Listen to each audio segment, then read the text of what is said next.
Es importante en el estudio de las religiones comparadas, que digamos que es mi especialidad, entender cuáles son las cosas que tenemos en común con las otras creencias o religiones, pero también es importante las cosas que marcan una diferencia.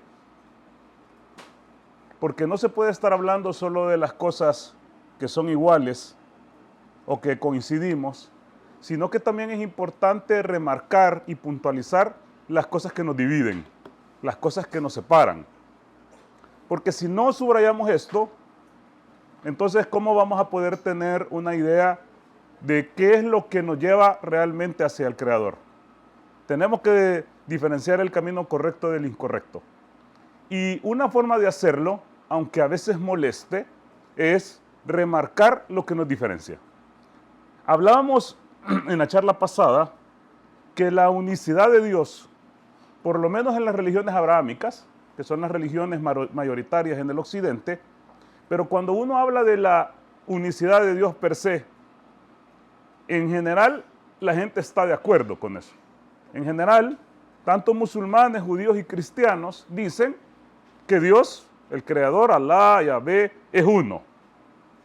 Pero cuando uno va profundizando y va entrando en materia, en las concepciones teológicas de cada religión, vemos que en realidad hay marcadas diferencias. Pero se tiene que profundizar, porque en principio estamos de acuerdo que Dios es uno. Pero hay una cuestión que para mí me parece que es irreconciliable. Irreconciliable entre la teología cristiana al menos y la teología islámica. Irreconciliable. Porque hay una diferencia clara en esto. Una diferencia que no de ninguna manera se podría llegar a un convenio o a un acuerdo. Porque es claro que creemos de manera diferente. Pero esta cuestión no solo es importante analizarlo por el hecho de que hay diferencias, sino que también porque por lo menos para el cristianismo esta cuestión es fundamental. De hecho, esto para el cristianismo, al menos para el cristianismo mayoritario moderno, es la base absoluta de la religión cristiana. Yo siempre he dicho que la religión cristiana moderna, porque es diferente a los primeros siglos del cristianismo, eso hay que decirlo claro, pero en el cristianismo mayoritario moderno, su base fundamental es paulino. Es decir, si lo decimos clara y llanamente, el cristianismo es más paulinista que cristiano.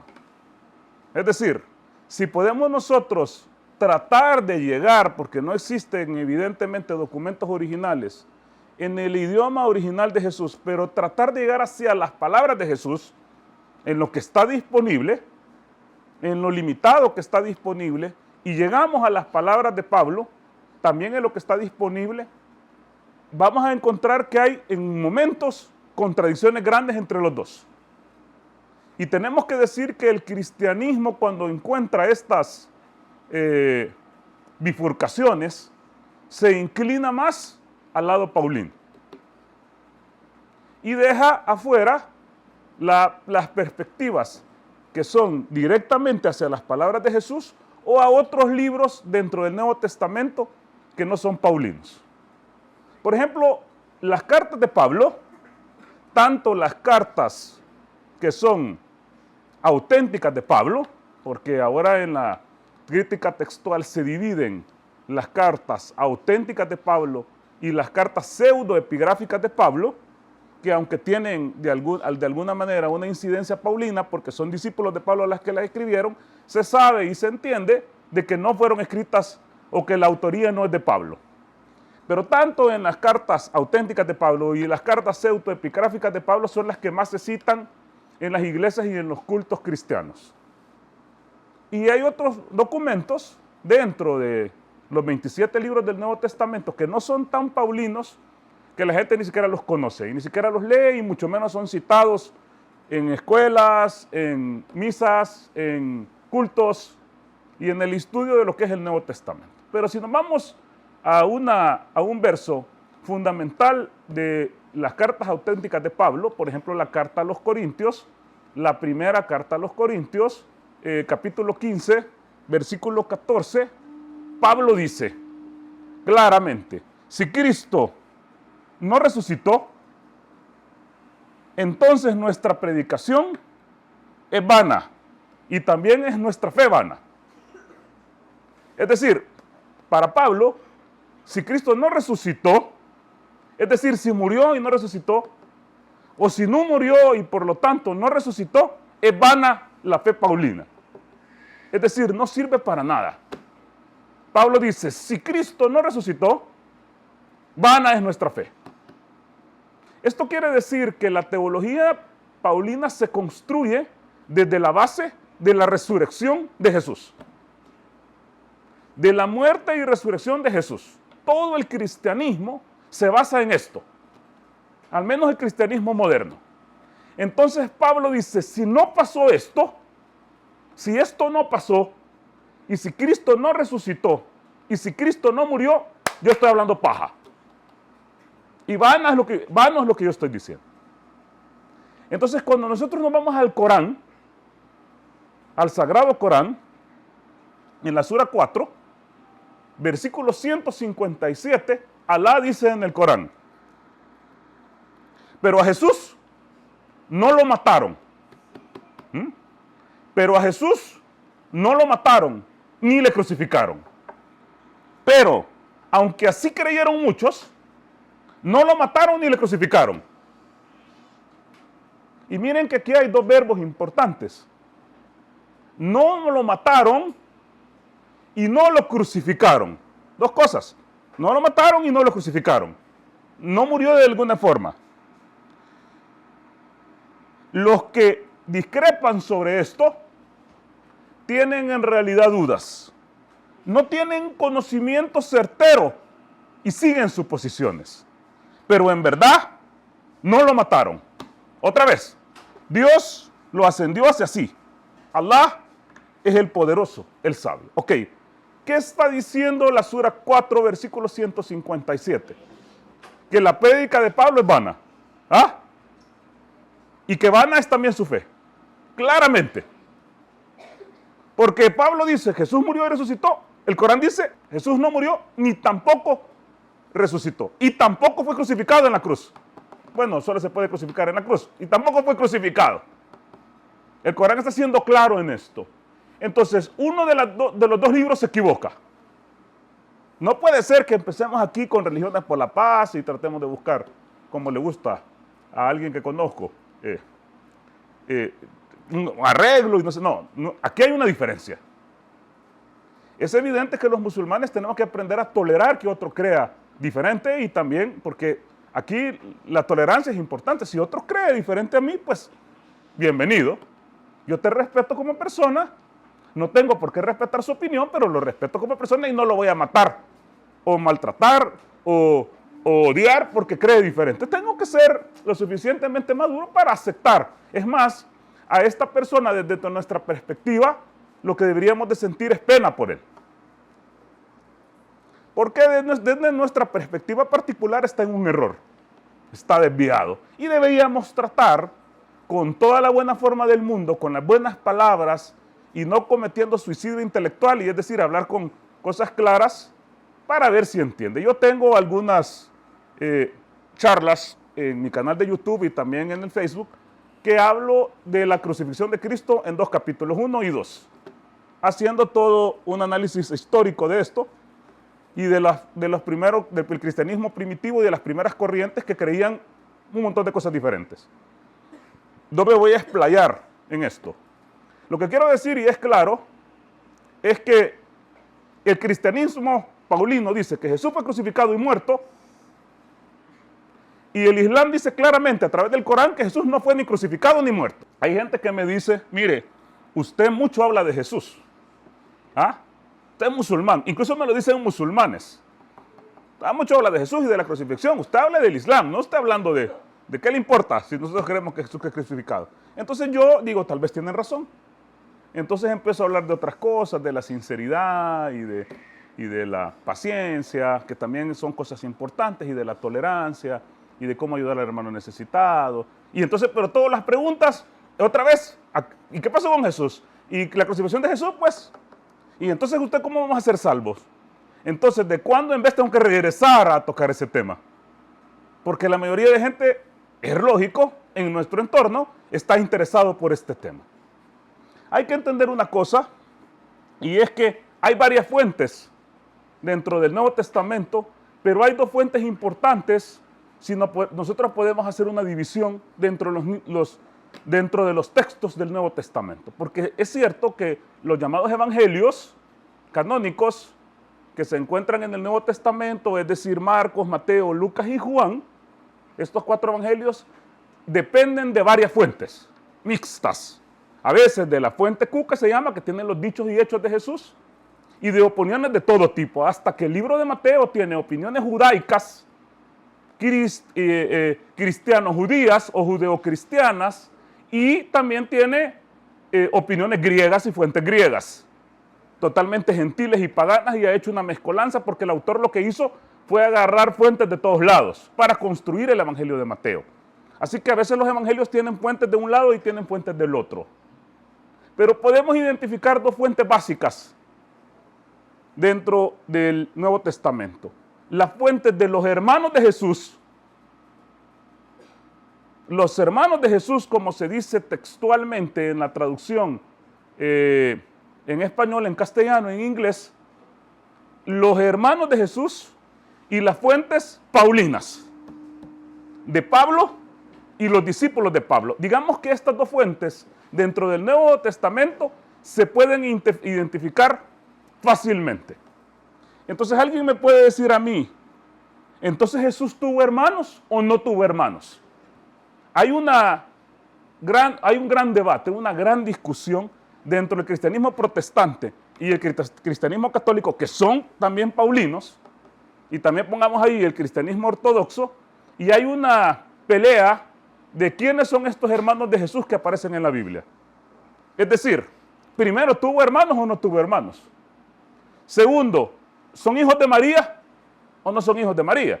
El catolicismo dice que no, porque sostiene la perpetua virginidad de la Virgen María. Yo suscribo esta opinión con el catolicismo. Y lo he demostrado en charlas anteriores con el Corán, que el Corán dice que María, la paz sea con ella, mantuvo y preservó su castidad. Pero los católicos dicen, estos hijos no son hijos de María. Tienen que ser hijos de José. Es decir, José tenía ya hijos que venían de un matrimonio anterior y por lo tanto se identifican como los hermanos de Jesús. Porque los judíos entendían que José era el padre de Jesús. Esta es la perspectiva católica, pero esto genera un problema porque evidentemente José no tenía ninguna vinculación natural o carnal con Jesús. Si es que José en realidad existió, yo creo que José ni siquiera existió. También es otro tema que pueden ir a buscar en mis charlas anteriores. Pero la otra cosa es que hay un análisis semántico, es decir, ¿cuál es la palabra que se utiliza en el Evangelio para referirse a los hermanos de Jesús? Bueno, es el griego adelphos, que se utiliza para hermano, pero el problema es que adelphos en griego surte el mismo efecto que aja en arameo o aj en hebreo, que se utiliza para gente cercana, no solamente para hermanos de la misma mamá o del mismo papá, sino que también, por ejemplo, para primos o para sobrinos. Y también he puesto en otras disertaciones muchos ejemplos donde se utiliza la misma palabra para primos, cuñados, etcétera, etcétera. El punto es que había gente que estaba cercano a la familia de Jesús y Pablo que ni siquiera nunca, jamás vio a Jesús. De hecho, Pablo dice claramente que él no conoció a Jesús y lo único que pasó es que una luz se le apareció y dijo, yo soy Jesús. El encuentro entre Pablo y Jesús supuestamente fue espiritual. Fue una revelación que solo Pablo vio. De hecho, dice que los que andaban con él la primera vez solo vieron la luz. En 9:6 de Hechos, en 24 más adelante dice que al revés, que solo oyeron su voz. Así es que el encuentro de Pablo con el supuesto Jesús no fue físico. Entonces, tenemos esta gente que anduvo a la par de Jesús, que eran los hermanos de Jesús. Por ejemplo, en Marcos, el Evangelio de Marcos, capítulo 6, versículo 3, dice textualmente, ¿no es este el carpintero? ¿No es este el carpintero, hermano de Santiago, de José, de Judas y de Simón? ¿No es este el carpintero? De hecho, aquí también hay algo que a mí me gusta y es que la palabra en griego es tectón. Entonces dice, no, este es el tectón en griego, que puede significar un montón de cosas, pero menos carpintero, porque en Galilea no había madera demasiada para ser carpintero. O sea, alguien que fuera carpintero en Galilea se va a morir de hambre, es como que nosotros fuéramos daltileros en El Salvador. Entonces lo más seguro es que él era un artesano y lo más seguro es que trabajaba obra de banco, albañil, una cosa así. ¿Ah? Entonces eso era más albañil, que de repente utilizaba un poquito de madera, que carpintero. Pero la traducción en español es carpintero. El hijo de María, interesante que en este verso no aparece José. Entonces Marcos nos dice, este es el hijo de José, que es como debería decir la gente si conocían a José, sino que es el hijo de María, que se utilizaba solo cuando no había padre. Entonces ese es el hijo de María, y está su hermano Santiago, José, Judas y Simón. Es decir, el Evangelio de Marcos habla de 4 hermanos de Jesús, o 4 primos de Jesús, o 4 adelfos de Jesús, 4 cercanos. Y el Evangelio de Marcos pone en contraposición a los hermanos de Jesús contra Jesús. Es decir, los hermanos de Jesús en el texto marquiano y también en el matiano, y mucho más en Juan, están en contra y no creen en Jesús. De hecho, dicen, está fuera de sí, o sea, que está loco, y llevémoslo a mamá, que mira lo que está haciendo. Yo creo que esto es un ardid paulino para desacreditar a la familia de Jesús, que después de que Jesús asciende, toma el poder de la congregación. De hecho, Santiago o Jacobo, que también hay que poner cuidado con esto, porque es lo mismo, Jacobo, que viene de Jacob en hebreo, se traduce en español como Santiago. Entonces, Santiago es el mismo Jacobo. La Iglesia Católica también tiene una lucha intelectual, un debate con el protestantismo en cuanto a los hermanos de Jesús eran discípulos o no eran discípulos. ¿Eran apóstoles de los 12 apóstoles o no eran parte de los apóstoles? La Iglesia Católica dice que sí. Así que identifica a Santiago o a Jacobo, de familiar de Jesús, como Santiago o Jacobo el menor. ¿Por qué? Porque dentro de los discípulos de Jesús habían 2 Santiagos. Santiago el mayor, hijo de Zebedeo, hermano de Juan, y Santiago el menor, hermano de Judas, hermano de Simeón, hermano de José. También Judas era discípulo de Jesús, no el Iscariote, sino que el otro Judas, y también Tomás era discípulo de Jesús. De hecho, Tomás en arameo significa gemelo, pero esa es otra clase. Entonces el punto es que habían discípulos que eran los hermanos de Jesús. Pedro y Andrés eran socios de Alfeo y entonces tenían una sociedad de pescadora y pescaban en el mar mal llamado Mar de Galilea, en el lago de Galilea, y también eran discípulos de Jesús. Y de ahí estaban los hijos de Zebedeo, que eran Andrés y Juan, y también otro Santiago. Perdón, Andrés y Pedro eran los socios y Santiago y Juan eran los hijos de Zebedeo, que formaban parte de los 12 discípulos. Entonces, yo suscribo también la opinión, y muchos historiadores la suscriben, a que los hermanos de Jesús o los primos de Jesús eran parte de los 12 apóstoles. Ellos estuvieron cerca de él, tanto en su prédica, en su ministerio, como en su emigración a Jerusalén, como cuando lo capturaron y como cuando fue elevado. Esto es un hecho. Entonces, ¿quiénes serían para nosotros las fuentes para entender y ver qué es lo que decía Jesús? ¿Qué es lo que Jesús enseñó? ¿Qué es lo que Jesús creía? Debería de remitirse a ellos y que ellos nos cuenten y diga, yo soy testigo, y diga, yo vi que Jesús dijo esto, que eso no existe. No tenemos ningún documento de los discípulos de Jesús, ningún documento en el idioma original. Los 4 evangelios, Mateo, Marcos, Lucas y Juan, de ahí podríamos tener a Juan y Mateo que es el mismo uno de los discípulos que se llamaba Leví, Mateo Leví, solo Mateo lo llamaba Mateo, los otros evangelios lo llamaban Leví, hijo de Alfeo, y Juan, que se supone también era un discípulo de Jesús.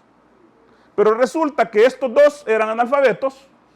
De hecho, Hechos de los Apóstoles los llama idiotai en griego, de donde viene la palabra idiota, que significa personas que no tenían conocimiento intelectual.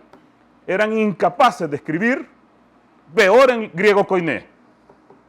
Entonces no tenemos un escrito que se remonte a los apóstoles de Jesús, al menos no a estos 12. La otra cuestión es que ninguno de los evangelios dice, yo escribo Mateo, el discípulo de Jesús. O escribe Juan, el discípulo de Jesús. Ninguno de los 4 evangelios tiene autoría clara. De hecho, hasta mediados del siglo II, al 150 después de Jesús, no tenían título, no tenían nombre y eran anónimos. De hecho, Justino Mártir, que es un padre de la Iglesia Católica, bueno, en ese tiempo no estaban divididos, estaban juntos todavía, nunca, cuando cita a los evangelios, no pone autoría. Así que digamos que los evangelios estos eran anónimos, no tenían autoría. A partir del año 180 en adelante, se empieza a citar ya la autoría. Y empieza a decir, este es según Mateo, este es según Marcos, este es según Lucas y este es según Juan.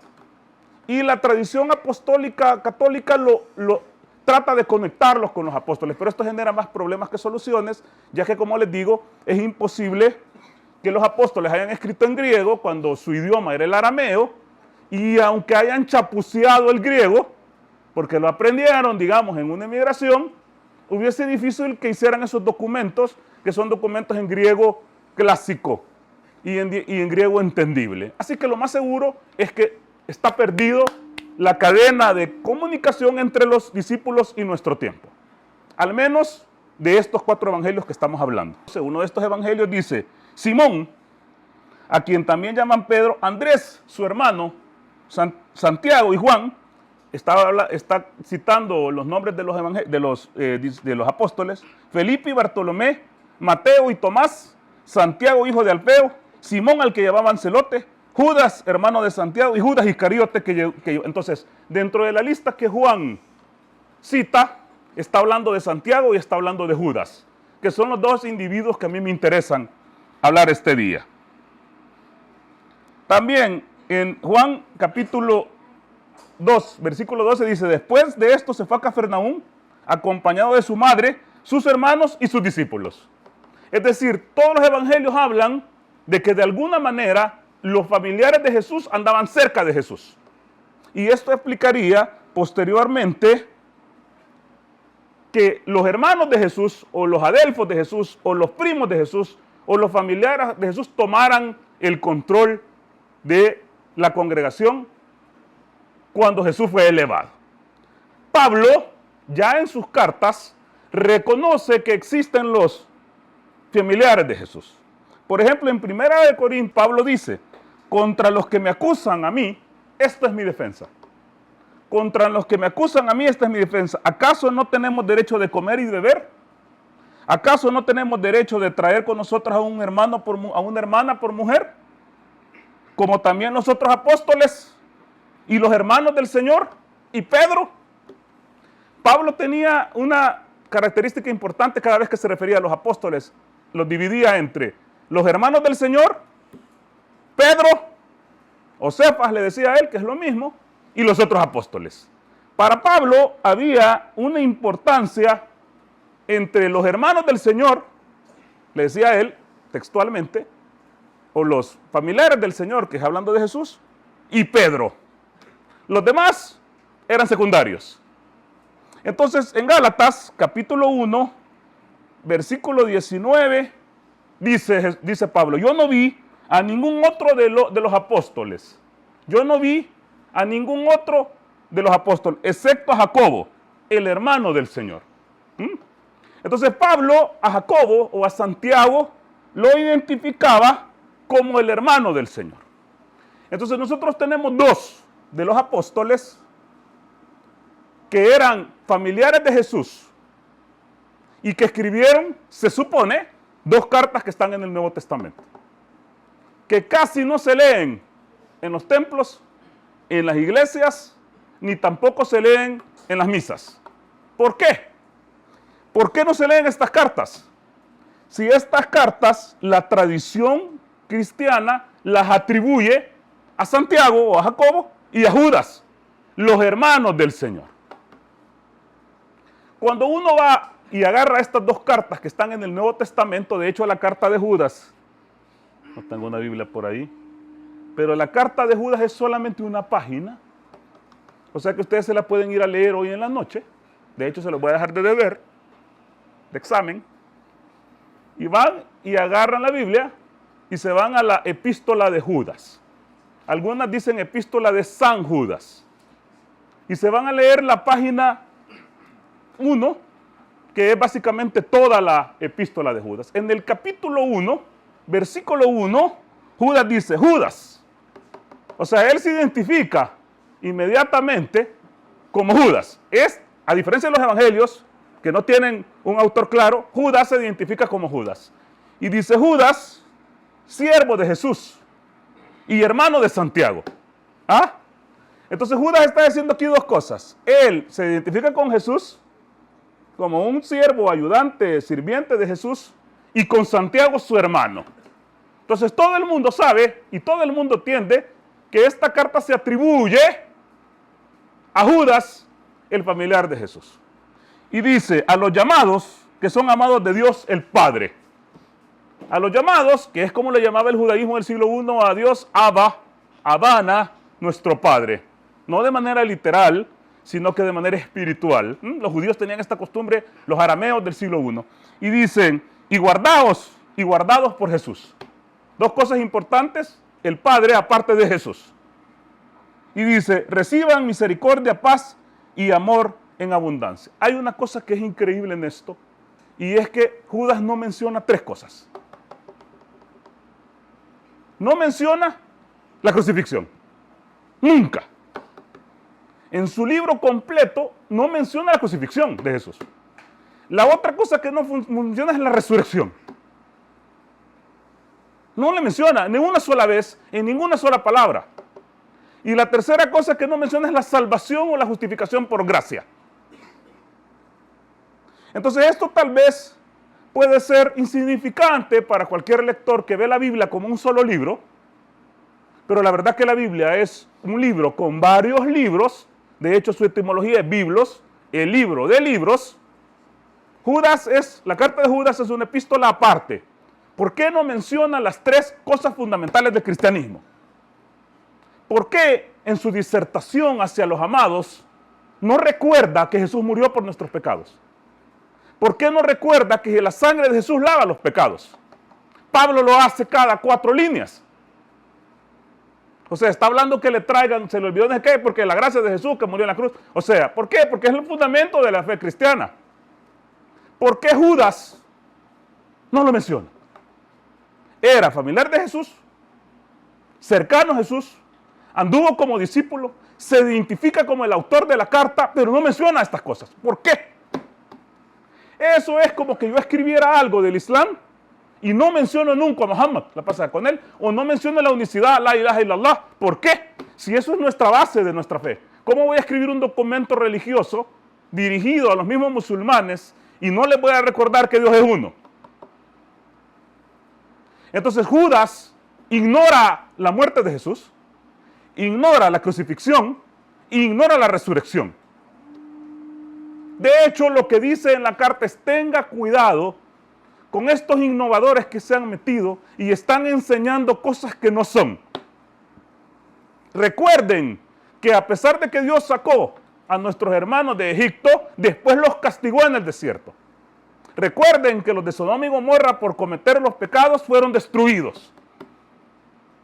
Estos que están llevando al libertinaje, es decir, ya no te preocupes, ya no hagas mérito, ya no hagas obra, porque aquí estás, esos tengan cuidado con ellos. Entonces Judas hace una exhortación que más bien parece un llamado de atención para los seguidores iniciales de Jesús contra los innovadores, entre ellos Pablo. Entre ellos Pablo. Pero la otra cuestión interesante es Santiago.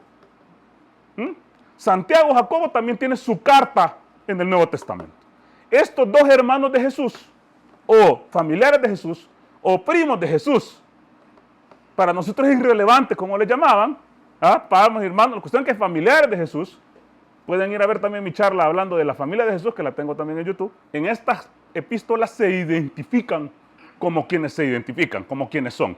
Por ejemplo, si nos vamos a Santiago, capítulo 1, versículo 1, o Jacobo, Santiago, Jacobo, ya les dije que son los mismos, él dice, Santiago, siervo de Dios y del Señor Jesús. Saludo a las 12 tribus de Israel, esparcidos por todo el mundo. Dos cosas fundamentales. Primero, se dirige a las tribus de Israel, no a los demás, esparcidas por todo el mundo, es decir, a toda la diáspora. Y además se identifica como Santiago, siervo de Dios y Jesús. En sus 4 capítulos jamás menciona la crucifixión de Jesús, ni la resurrección de Jesús, ni la salvación por gracia. Santiago va más allá. Santiago le responde a Pablo. Entonces, uniendo a Santiago y a Judas, que evidentemente estaban cercanos, probablemente ellos dos entre sí eran hermanos, preocupados por lo que estaba sucediendo y por las innovaciones de Pablo y de sus secuaces, empiezan a escribir. Porque hay que entender una cosa que yo decía antes. Yo decía, cuando empezaba a estudiar teología, ¿por qué se llaman cartas? ¿Por qué se llaman las cartas de Pablo? ¿Es un libro o son cartas? Pero después uno descubre que esa era correspondencia privada de Pablo. O sea, Pablo funda organizaciones, generalmente de gentiles, en Corinto, les manda una carta, y esa es la primera carta a los corintios. Generalmente respondiendo a otra carta. Va a Tesalónica, funda una comunidad, se va de ahí, ellos le preguntan algo y él le responde en una carta y ese es Tesalonicenses. Ellos le vuelven a responder y entonces él le responde segunda de Tesalonicenses. Va a Galicia, funda una comunidad, les hace una carta y es Gálatas. Así que las cartas de Pablo eran privadas hacia esas comunidades. Eventualmente se convirtieron en textos religiosos. Por eso es que Pablo, como dice una cosa, dice otra, como dice la Chilmultrufia. Porque él no se imaginaba que le iban a sacar esas cartas y se las iban a hacer públicas. Él estaba tratando un problema con Corinto diferente a un problema con Éfeso. Así que Efesios dice una cosa y Corinto dice otra. Pues sí, él estaba arreglando su negocio. Y lo pasa que la carta de Santiago, o Jacobo, o la carta de Judas también era para una comunidad judío-cristiana. Y les decía, miren, señores, Santiago habla de un montón de cosas, especialmente en la situación de cómo es justificado el hombre. ¿Por qué? Porque, como decía yo, para Pablo, la justificación o la salvación venía del sacrificio de Cristo en la cruz. A través del sacrificio en la cruz somos justificados si creemos en eso. Eso se pasó a esparcir y Santiago contesta a esto. Por ejemplo, si nosotros vamos a Romanos 4, se sabe que Romanos fue escrito primero y Santiago después. Así están datadas, no me pregunten a mí, por los críticos textuales que no tienen confesión, no son de una religión. Entonces, Romanos 4 dice Pablo, ¿qué diremos? Que ha encontrado Abraham nuestro progenitor según la carne. Porque Abraham fue justificado por las obras. Si fuera por las obras, entonces tendría por qué gloriarse. Pero no, fue justificado por las obras y no por la fe. Y dice en el versículo 9, a Abraham le fue contado la fe por justicia. Entonces Pablo pone a Abraham en el centro de su diatriba, en el sujeto de su diálogo más bien, en el sujeto de su disertación, de su carta, y dice, Dios cómo salvó a Abraham, cómo fue justificado, por la fe o por las obras. Y él dice, Abraham fue justificado por la fe, no por las obras de la ley. Esta es la versión paulina, súper maxificada por el protestantismo, que habla de la salvación gratis. Y también dice en Efesios, capítulo 2, versículo 8, Pablo dice, porque por gracia sois salvos, por medio de la fe. Y esto no es de vosotros, pues es un regalo de Dios. Entonces, ¿qué sostiene Pablo? Que la fe, que la salvación es ganada a través de un regalo de Dios. A través de la fe, tengo que creer. De hecho, dice en Romanos 3:23, cree en el Señor Jesucristo y serás salvo, tú y tu casa. ¿Ah? O sea, hasta en combo, tú y tu casa, que significa la familia. ¿Ah? Pero viene Santiago, en mi capítulo, en versículo favorito de su carta, en el capítulo 2, versículo 14, Santiago hace la siguiente disertación. Y dice, hermanos míos, ¿de qué aprovechará alguien que dice que tiene fe y no tiene obras? Ese es un primer pencazo que le tira a Pablo. Dice, hermanos míos, ¿de qué le sirve a alguien decir que tiene fe y no tiene obras? ¿Podrá la fe salvarle? Y con signos de interrogación, ¿podrá la fe salvarle? Bueno, Pablo dice que sí. Pablo dice que la fe salva, que uno es justificado por la fe. ¿Podrá la fe salvarle? Dice Santiago. Y si un hermano o una hermana están desnudos y tienen necesidad de mantenimiento de cada día, y alguno de vosotros le dice, id en paz y calentados y saciados, pero no les dais las cosas que son necesarias para el cuerpo, ¿de qué sirve? ¿De qué le aprovecha? Así también la fe, si no tiene obras, es muerta. Que por cierto es uno de nuestros eslogan, la fe sin obras es muerta. ¿Ah? Dice, es muerta. Pero alguno dirá, tú tienes fe y yo tengo obras. Y yo le digo, muéstrame tu fe sin tus obras y yo te demostraré mi fe por mis obras. ¿Tú crees que Dios es uno? Dice él. Y la fe que está hablando Jacobo es la ilaha illallah. ¿Tú crees que Dios es uno? No en su Jesús, en la sangre de Cristo, en la crucifixión. No. Tú crees que Dios es uno y dice él, bien haces. También el demonio cree que Dios es uno. Claro. El Sheitán cree en la ilaha illallah, sabe la ilaha illallah. Dice también, los demonios creen y tiemblan. Mas quiere saber, hombre vano, que la fe sin obras es muerta. Y viene lo que para mí es la prueba fundamental, que el tipo tiene a Romanos 4 y lo está leyendo y le está contestando. Porque en el versículo 21 dice, ¿no fue justificado por las obras Abraham? Pablo dice que fue justificado por la fe. Pero Santiago dice, ¿no fue justificado por las obras Abraham nuestro padre cuando ofreció a su hijo en el altar? ¿Acaso no ves que la fe actuó juntamente con las obras? Y que la fe se perfeccionó en las obras. Y se cumplió la escritura que dice, Abraham creyó en Dios y le fue contado por justicia. Y fue llamado amigo de Dios. Vosotros veis, pues, que el hombre es justificado por las obras y no solamente por la fe. Men, el que no ve una contradicción crasa aquí es ignorante, o burro o ciego.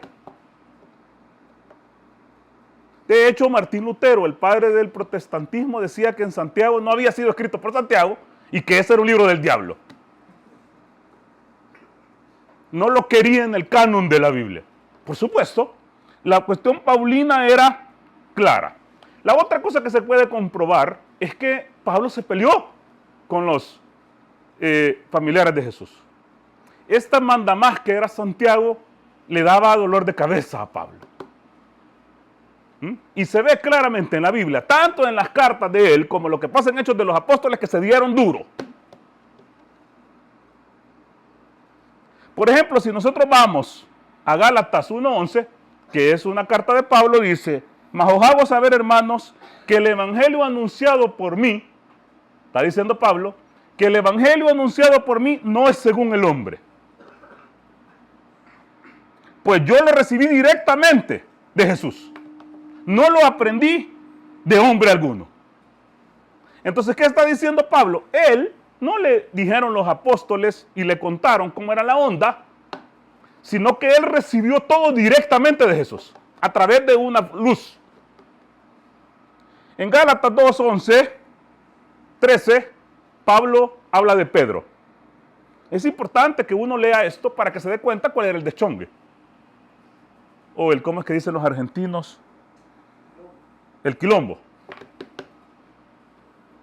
Y entonces decía, pero cuando Pedro vino a Antioquía, está hablando Pablo, pero cuando Pedro vino, lo resistí cara a cara. Lo resistí cara a cara, porque era de condenar. Pues, antes de que viniesen algunos de parte de Santiago, comía con los gentiles. Pero después que vinieron, los mandados por Santiago, se retraía y se apartaba, porque tenía miedo de los de la circuncisión. Y en su simulación participaban también los otros judíos, de tal manera que hasta Bernabé también fue arrastrado por la hipocresía de ellos. Entonces aquí vemos varias cosas, rapiditas de analizar. Primero, el mandamás era Santiago. También lo vemos en Hechos de los Apóstoles 15, a partir del versículo 16. Pueden irlo a leer, pero ya se me acabó el tiempo. Pero el punto es que el que mandaba era Santiago. 1. 2, todos le tenían miedo, incluyendo Pedro. ¿Ah? De hecho, eso que Pedro es el primer papa y que él tenía las llaves de la... Pedro le hacía los mandados a Santiago. En el texto bíblico. Y tiene miedo. Pedro era más abierto, digo. Entonces Santiago le decía, a casa de gentiles no vayáis. Acordate lo que dijo mi hermano, mi primo Jesús, que no fuéramos a los gentiles. Y Pedro, cuando estaba allá, tal vez le caían bien los gentiles, pues. Y entonces él se comía con ellos. ¿Por qué? Porque la comensalidad con otro que no fuera judío estaba prohibida en el judaísmo del siglo I. Un judío observante no se podía sentar a la mesa a comer con un gentil. Y dice Pedro le valía cuando no estaba su supervisor o no lo veía por las cámaras y comía con los gentiles. ¿Ah? Pero una vez lo estaban supervisando, ahí se hacía. ¿Ah? Y en su simulación hasta se arrastró a Bernabé. Bernabé era el amigo de Pablo, que también era judío, que al final, según los mismos Gálatas, deja a Pablo y se va del lado de Pedro. Nosotros vemos una escisión, una división definitiva entre los familiares de Jesús o los cercanos a Jesús y Pablo y sus secuaces. El cristianismo paulino, por un lado, y el cristianismo judío cristiano por el otro. Y cuando uno lee la literatura patrística, que es de los padres de la iglesia, vemos como los griegos o los gentiles que van adoptando el cristianismo siempre van en contra de los judíos cristianos. De hecho, hay varios textos criticando a los judíos cristianos. Por ejemplo, Ireneo de León, allá por el 180, escribe un libro que se llama Contra las herejías, Adversus a heresus, contra los herejes. Y dentro de sus herejes pone a los judeocristianos, diciéndole que no creen que Jesús es Dios, que no creen que murió en la cruz, que no creen que fue resucitado, que era un profeta nada más de carne y hueso, y que están cometiendo esa herejía. Ese texto es interesante porque primero está diciendo lo que creían en realidad los judíos cristianos que venían de Jacobo, familiar de Jesús. Y lo que está distribuido en la carta de Santiago o de Jacobo en el Nuevo Testamento y la de Judas, Jesús era un hombre, un maestro espiritual, el Mesías, que vino a predicar cualquier cosa menos que era salvo uno gratis y que se moría en la cruz y que él iba a resucitar, que la salvación estaba en la fe de creer que Dios es uno y en obrar bien. Porque no sirve de nada la fe sin obras igual que no sirve de nada las obras sin fe. Muchas gracias. Salamu alaikum wa rahmatullahi wa barakatuh.